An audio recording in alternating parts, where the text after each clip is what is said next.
తెలంగాణలో కేసీఆర్ తనయ కవిత ఇష్యూ అన్నది ప్రస్తుతం బీఆర్ఎస్ పార్టీలో హాట్ టాపిక్ గా మారింది.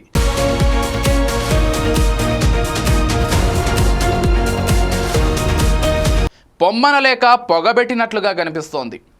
ప్రస్తుతం జరుగుతున్న పరిణామాలను గమనిస్తే అందుకు అవుననే సమాధానం వినిపిస్తోంది.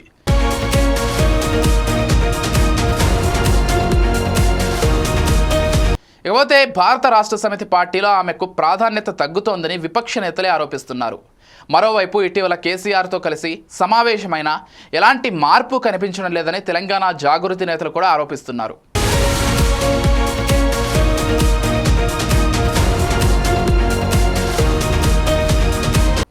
తాజాగా అమెరికా పర్యటనలో ఉన్న కవిత తనపై రాజకీయ కుట్ర జరుగుతోందని ఆరోపించడం పొలిటికల్ సర్కిల్స్లో పెను ప్రకంపనలే సృష్టించింది.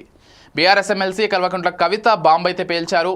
టీబీజీకేఎస్ గౌరవాధ్యక్షురాలి పదవి నుంచి తనను తొలగించడంపై తెలంగాణలోని 4 ఉమ్మడి జిల్లాల పరిధిలో ఉన్న సింగరేణి బొగ్గుగని కార్మికులకు బహిరంగ లేఖ కూడా రాశారు. లేఖలో పలు సంచలన ఆరోపణలు కూడా చేశారు.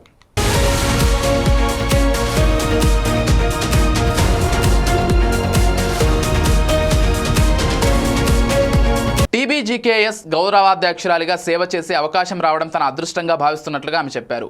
టీబీజీకేఎస్ గౌరవాధ్యక్షురాలిగా ఎన్నికైన మాజీ మంత్రి కొప్పుల ఈశ్వర్కు విశేష్ కూడా చెప్పారు.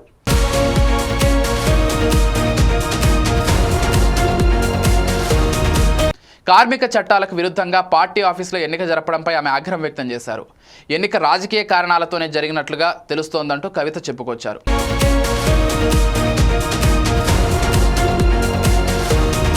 టీబీజేకేఎస్లో జరిగే అన్ని నిర్ణయాలను గౌరవ అధ్యక్షురాలి హోదాలో తానే తీసుకునేలా తీర్మానం చేశారని కవిత పేర్కొన్నారు.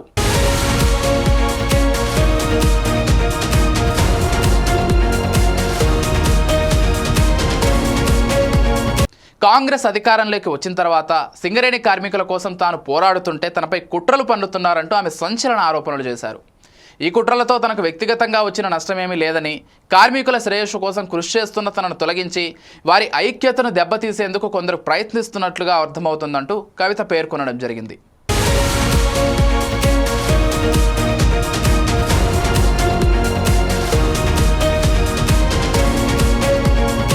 ఇక తన తండ్రి స్థాపించిన బీఆర్ఎస్ పార్టీలో జరుగుతున్న వ్యవహారాలను తాను ప్రశ్నించడమే తప్పన్నట్లుగా తనపై కక్షగట్టారని వాపోయారు. ఈ కుట్రదారులే తనను వివిధ రూపాల్లో వేధింపులకు గురి చేస్తున్నారని ఫైర్ అయ్యారు.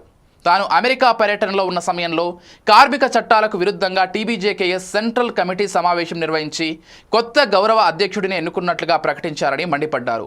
గౌరవ అధ్యక్షురాలి పదవిలో తాను ఉన్నా లేకున్నా ప్రతి కార్మిక కుటుంబంలో సభ్యురాలిగా ఎల్లవేళలా కార్మికులకు వెంటే ఉంటానని కవిత హామీ ఇచ్చారు. ఏ చిన్న కష్టం వచ్చినా అండగా ఉంటానని లేఖలో వివరించారు.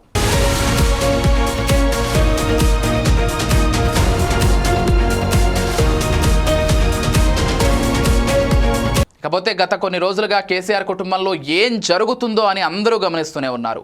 కేటీఆర్ కవిత మధ్య బాగా గ్యాప్ వచ్చినట్లుగా కూడా చర్చించుకుంటున్నారు. కావాలనే తన అన్న కేటీఆర్ తనను టార్గెట్ చేసినట్లుగా కవిత ప్రతిసారి పరోక్షంగా చెప్పకనే చెబుతున్నారని బీఆర్ఎస్లోనే పెద్ద ఎత్తున చర్చించుకుంటున్నారు.